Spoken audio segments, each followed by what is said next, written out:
One of the most enduring automotive nameplates of the 20th century, the Mini has been a giant killer in motorsport and immortalised on the screen, in films and on TV.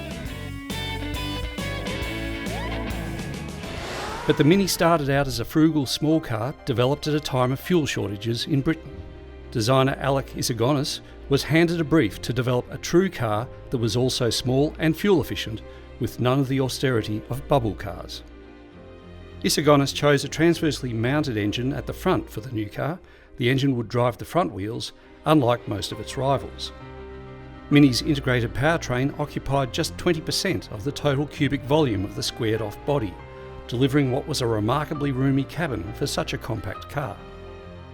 Sold in Britain as either the Austin 7 or Morris Mini Minor, the Mini featured zippy handling, excellent power-to-weight ratio and roomy packaging. It was an immediate hit. Ford in the UK purchased the Mini to study how BMC could build the Mini profitably. Ford concluded that BMC was making a loss on every car sold, yet the Mini remained continuously in production from 1959 to 2000. Race car developer John Cooper began tuning the Mini for competition. The Mini Cooper and Cooper S performance models successfully campaigned on rally roads and racetracks alike.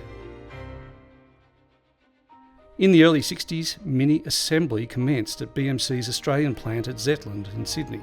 All variants were built in Australia other than the upmarket Riley Elf and the Wolseley Hornet. During the 60s, Mini's sliding windows gave way to wind-up windows, and the rubber cone suspension was succeeded by the advanced hydroelastic system. In 1968, BMC joined with Leyland to form British Leyland. In 1969, Mini ceased to be branded Austin or Morris, becoming its own brand. Leyland's Mini Clubman facelift arrived in the same year and sold alongside the original Mini through to 1989. Mini's standing was boosted by its star appearance in heist film The Italian Job, and the early 90s sitcom Mr. Bean further cemented the Mini's position in popular culture. A planned successor to the Mini, the Austin Metro, never eclipsed the original Mini's broad appeal.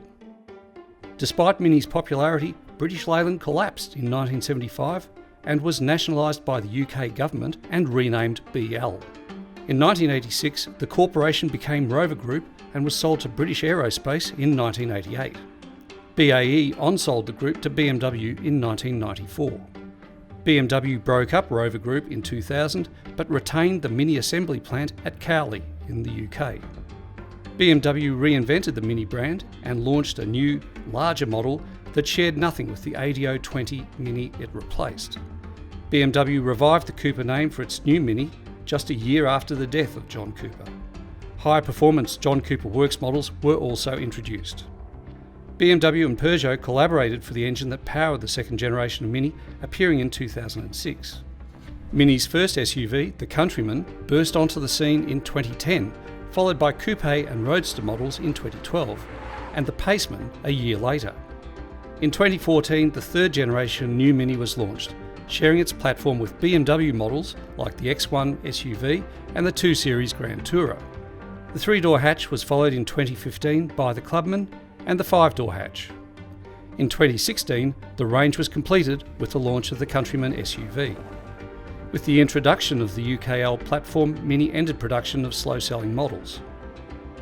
2019 marks 60 years of Mini production, and with a battery electric model set for release next year, Mini, the brand, the car, the icon, is gearing up for the next 60 years.